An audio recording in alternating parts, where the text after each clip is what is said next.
Assalamualaikum warahmatullahi wabarakatuh.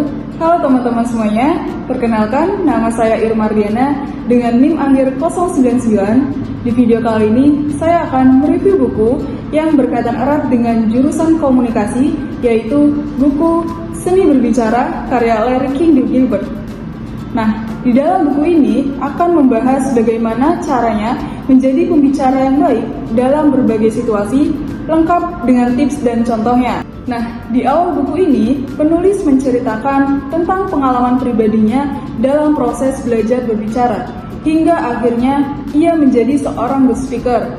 Awalnya, penulis memang menyukai aktivitas berbicara, tapi bukan berarti ia bisa langsung berbicara dengan efektif dan lancar. Ada banyak momen di mana ia merasa kesulitan, seperti saat pertama kali tampil di depan umum, atau ketika menghadapi audiens yang tidak tertarik dengannya. Namun, melalui latihan dan pengalaman, ia berhasil menjadi pembicara yang hebat dan bisa melewati semua rintangan itu. Nah, maka dari itu, kita sebagai mahasiswa komunikasi dan manusia yang selalu berkomunikasi harus memahami bahwa komunikasi bukan hanya kemampuan alami, tetapi juga kemampuan yang bisa dikembangkan. Oleh karena itu, kita perlu belajar teknik-teknik berbicara yang efektif agar bisa menyampaikan pesan dalam berbagai situasi. Nah, kali ini saya akan menjelaskan tentang sedikit hasil dari apa yang saya baca. Saya mengambil salah satu topik favorit saya dalam buku ini, yaitu dasar-dasar percakapan yang berhasil. Kenapa sih saya mengambil topik ini? Menurut saya, topik ini sangat penting dan relevan dalam kehidupan sehari-hari. Adapun prinsip-prinsip dalam dasar-dasar percakapan yang berhasil, yang pertama adalah kejujuran. Dalam berkomunikasi, penting untuk memiliki sifat jujur. Agar apa? Agar audiens atau lawan bicara bisa merasakan pengalaman dan emosi yang kita sampaikan.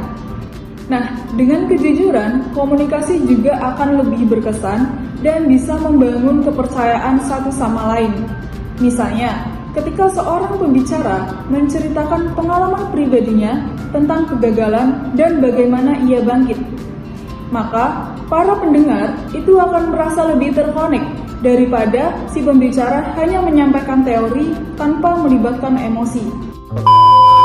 Yang kedua, yaitu sikap yang benar. Maksudnya adalah ketika berkomunikasi, kita harus terlihat percaya diri, menghormati audiens, dan menyesuaikan gaya dengan situasi. Seperti saat presentasi formal, kita harus tetap menjaga postur tubuh kita agar tetap tegak dan berbicara dengan jelas.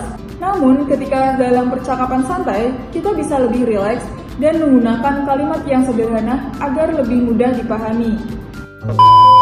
Yang ketiga, yaitu minat terhadap orang lain. Maksudnya adalah komunikasi bukan sekedar berbicara, tetapi bagaimana kita mendengarkan dan menunjukkan ketertarikan kita terhadap lawan bicara.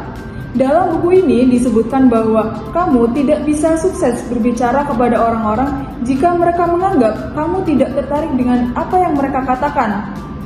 Nah, itulah dasar-dasar percakapan yang berhasil yang bisa kita terapkan dalam kehidupan sehari-hari. Nah, menurut saya, kelebihan dari buku ini adalah bacaannya yang ringan dan di setiap penjelasannya selalu disertai dengan contoh nyata, sehingga lebih mudah dipahami oleh pembaca.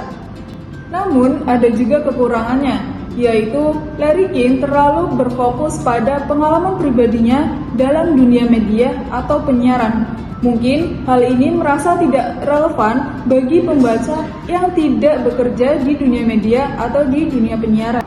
Namun, secara keseluruhan, buku ini sangat bermanfaat sekali bagi banyak orang karena kita selalu berkomunikasi. Dengan memahami dan menerapkan prinsip-prinsip yang ada dalam buku ini, kita bisa lebih percaya diri dalam berkomunikasi dan bisa menjadi komunikator yang lebih baik lagi. Mungkin itu saja penjelasan review buku dari saya. Nah, kalau mau tahu lebih lengkapnya, jangan lupa baca buku Seni Berbicara karya Larry King Gilbert. Sampai jumpa di video selanjutnya.